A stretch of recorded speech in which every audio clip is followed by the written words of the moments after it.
kailangang seryosohin at palalimin talaga kung inutos ba ito ng presidente. Hindi yung ngayon pa lang ay magko-conclude na walang kinalaman ng presidente dito, no, at ito na lang, ginamit lang ang pangalan niya. No? So, in other words, as we said earlier, premature na sabihin na walang kinalaman. Lalong dapat matulak na palalimin ang investigasyong ito. Kung hindi gagawin yon, cover up na ang nangyayari.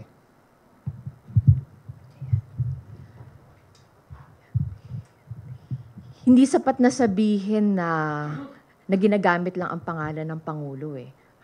Kasi napakahirap pong paniwalaan na walang alam, no? Na imposible na walang alam, no? Mismo yung Pangulo sa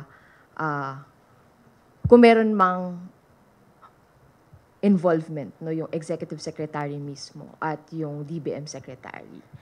Dahil kung sa unprogrammed funds pa lang yan, wala namang malalabas, no, wala namang releases sa unprogrammed funds without the authority of the President. Kaya bukod sa mahirap paniwalaan, no, talagang improbable, no, na walang involvement, no, kaya nga nagtutulak ng investigasyon kasi paano natin malalaman, no, for certain, no, kung wala naman malinaw na investigasyon na nag-iimbestiga mismo sa potential involvement ng Pangulo.